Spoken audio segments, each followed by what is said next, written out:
मैं हिंदू हूं या मुसलमान हूं या ईसाई हूं या सिख हूं, मैं उसको चैरिटी में देना चाहता हूं, तो कौन उसको रोक सकता है? जैसे कि उन्होंने कहा कि जमीन मेरा है, तुम कौन होता है कानून बनाने वाला? आप बोलते हो मेरा मर्जी होगा, इसका मतलब क्या एक मिनिस्ट्री मुसलमानों के लिए अलग मिनिस्ट्री बनाना है और हिंदुओं के लिए अलग मिनिस्ट्री डिपार्टमेंट खोलना है?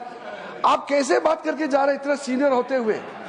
आप इस तरह का देश में एक कानून सबके लिए चलेगा? समझ लीजिए कि मेरे पास कुछ संपत्ति है, मेरी प्रॉपर्टी है, मैं हिंदू हूं या मुसलमान हूं या ईसाई हूं या सिख हूं, मैं उसको चैरिटी में देना चाहता हूं, तो कौन उसको रोक सकता है?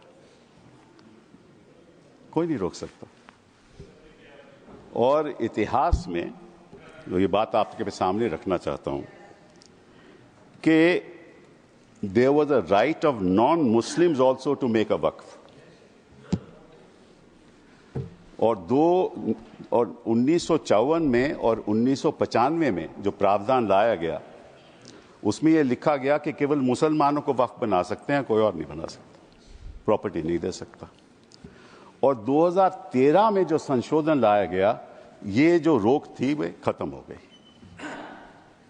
अब ये जो 2024 का अभी कानून बना है, उसमें वापस ये कहा गया कि केवल मुसलमान ही वक्फ दे सकते हैं। और हमारे प्रधानमंत्री जी, इनकी मैं बड़ी इज्जत करता हूं, हमेशा कहते हैं वन नेशन वन लॉ।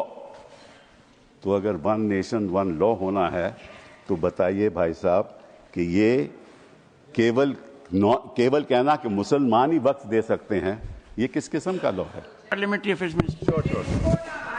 मैंने ऑनरेबल चेयरमैन साहब, पिछली बार भी कपिल सिब्बल जी जब यहाँ बोले थे तो मैंने कहा था कि सीनियर एमपीज बैठ के हमारे साथ में डिबेट डिस्कशन में हिस्सा लेगा तो हम लोग अच्छा लगता है।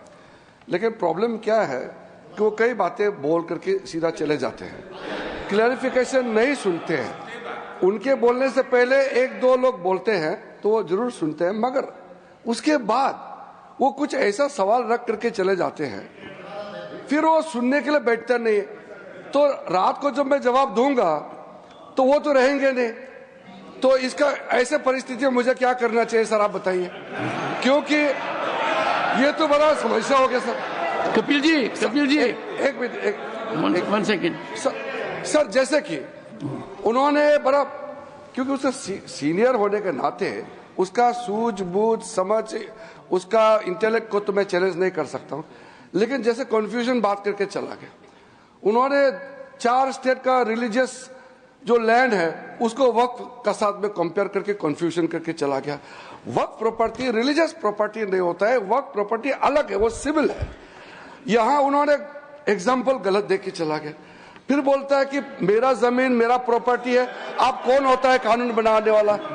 मैं इसलिए बोल रहा हूं कि वो चले जाएंगे।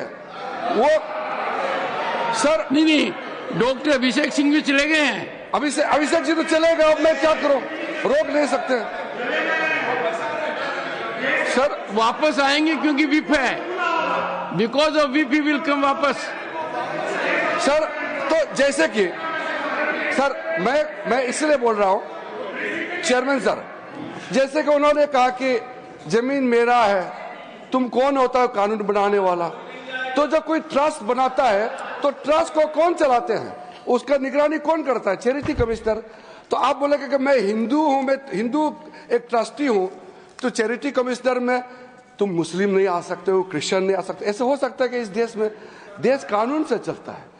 आप बोलते हैं मेरा मर्जी होगा, इसका मतलब क्या एक मिनिस्ट्री मुसलमानों के लिए अलग मिनिस्ट्री बनाना है और हिंदुओं के लिए अलग मिनिस्ट्री डिपार्टमेंट खोलना है? आप कैसे बात करके जा रहे हैं इतना सीनियर होते हुए? आप इस तरह का देश में एक कानून सबके लिए चलेगा तो ये देश के लिए अच्छा होता है।